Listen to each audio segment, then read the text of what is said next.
I guess.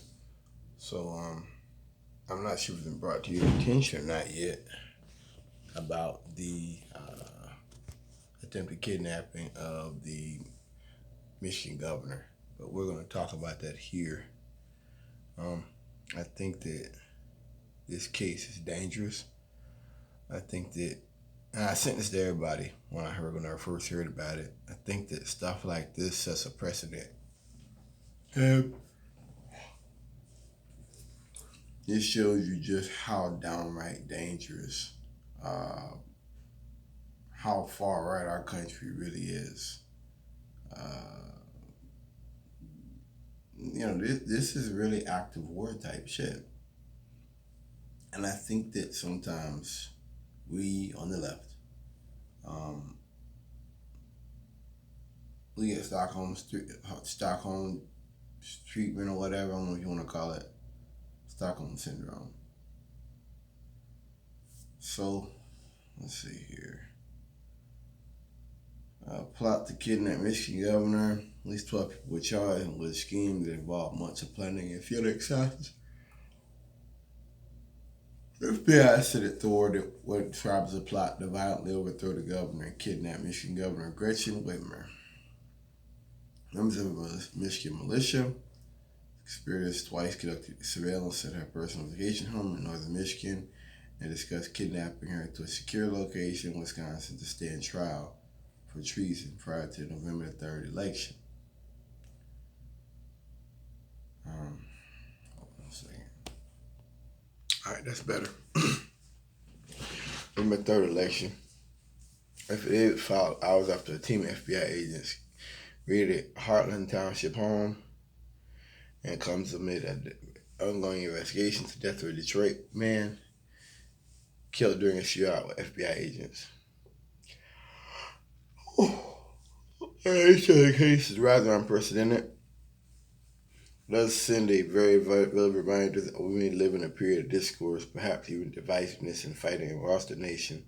Law enforcement stands united. Investigation is a result of months of work that culminated Wednesday night. Execution of a series of search warrants and arrest warrants, both in-state and out-of-state, related to acts of terrorism under Michigan state law. Um, 6 people, I'm not going to read the names. Convictees face a sentence of up to life in prison. You know what bothers me the most out of this? What bothers me the most is this.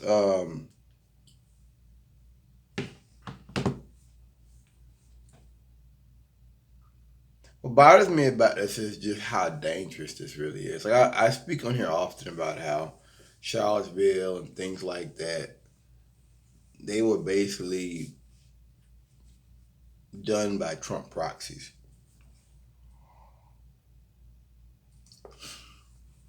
And how Trump basically blessed those things. He blessed those type of actions. Um, like I said, I think sometimes we accept these things. We just think that, oh, well, there's some wildfires going on and Trump keeps saying stupid stuff and there's some police out here that are too crazy with their guns and stuff. And I think that we don't take the time to acknowledge that there is a huge white supremacist threat out here. And what bothers me the most, I read this on Police One, right?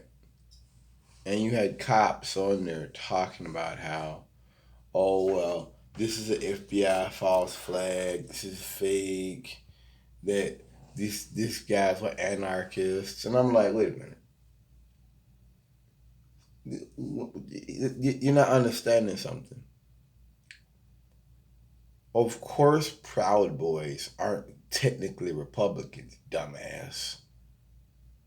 It's the fact that Trump has spoken in certain ways that has influenced them to come out the closet.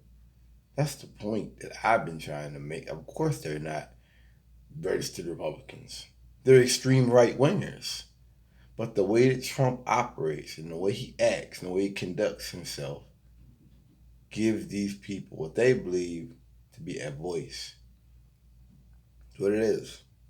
One thing about Gretchen Whitmer, I don't know much about her. She's one of the three governors that took the pandemic very seriously. Um, my governor, Ray Cooper, he did pretty good too. But Whitmer, the guy in Maryland, what's to do, Larry Hogan, and there's another one I think in Illinois that actually took this pretty seriously out the gate.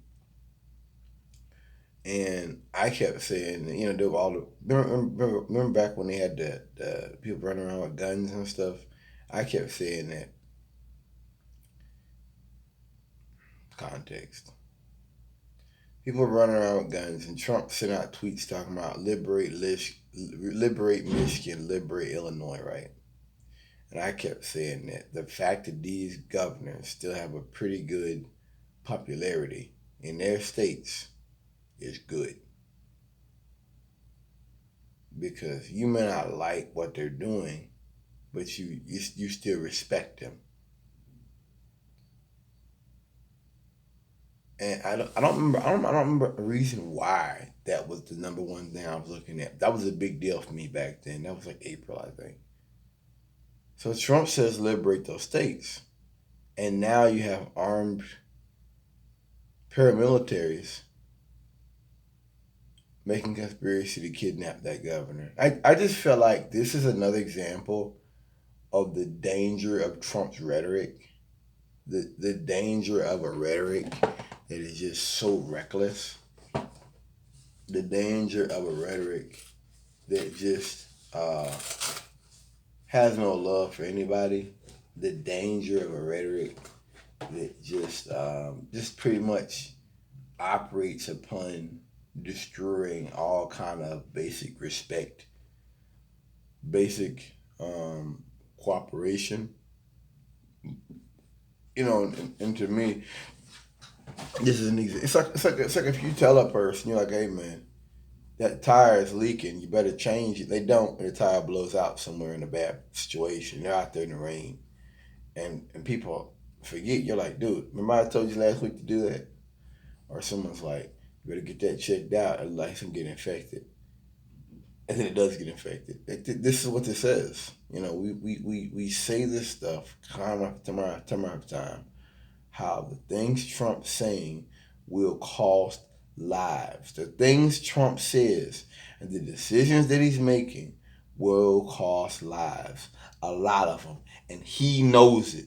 This Gretchen Whitmer conspiracy plot is but another example of that. Just but another example of reckless behavior, reckless language by the President of the United States that could get people killed. Get people killed. And I think that I don't know if it's just the fact that he said that, or it's the fact that, because one thing I learned about conservatives is they don't believe in states' rights unless you got to do with their shit. So if there's like a governor or something that's helping gay people, or a governor that's like, yeah, let's do something for black people, they're gonna take that person out. Because like they can't have, liberal politics can't work. That's how I learned with conservatives. Is like they're not fair. They have to always say like, well, liberal politics is Baltimore.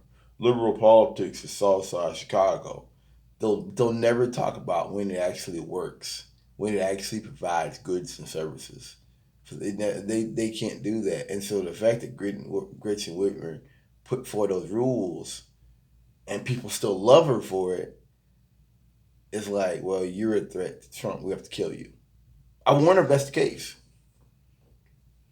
That's sometimes I wonder if it's just the fact that he said that, but that was so long ago when he said that, or if it's just because it's like this.